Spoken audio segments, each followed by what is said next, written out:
جی अस्सलाम वालेकुम। मेरा असल सहारा मेरा अल्लाह रब्बुल आलमीन है। ये ठीक है, दुनिया के सहारे हैं, भाई है, बाप है, रिश्तेदार हैं, तो इनके बावजूद हमारा ये माइंड होना चाहिए कि हमारा असल सहारा अल्लाह रब्बुल आलमीन है। आप देखें, यूसुफ अलैहिस्सलाम हैं, बाप की शफकत में पल रहे थे तो कुएं में चले गए।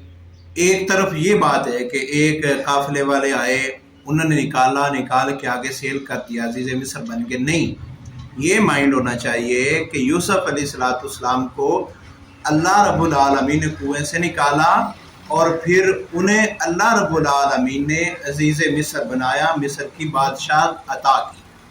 आप जादू जिन्नात का इनकार नहीं कर सकते, आप जादू जिन्नात पे अपना ईमान रखें, अपना यकीन रखें, लेकिन ये माइंड हो कि मुझे नफ़ा नुकसान का मालिक मेरा अल्लाह है।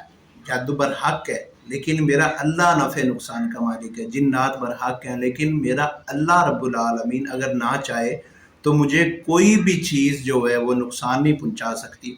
मेरी बात करने का मकसद ये है, आप सुबह शाम के अज़कार पढ़ते हैं, साथ आपका ये ईमान होना चाहिए कि मुझे ये अज़कार जादू जिन्नात से नहीं बचाएंगे, मुझे अल्लाह रब्बुल आलमीन की ज़ात जादू जिन्नात से बचाएगी।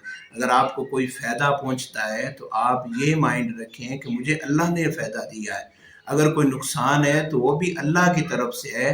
आप ना अपने लिए नफ़े के मालिक हैं और ना अपने लिए नुकसान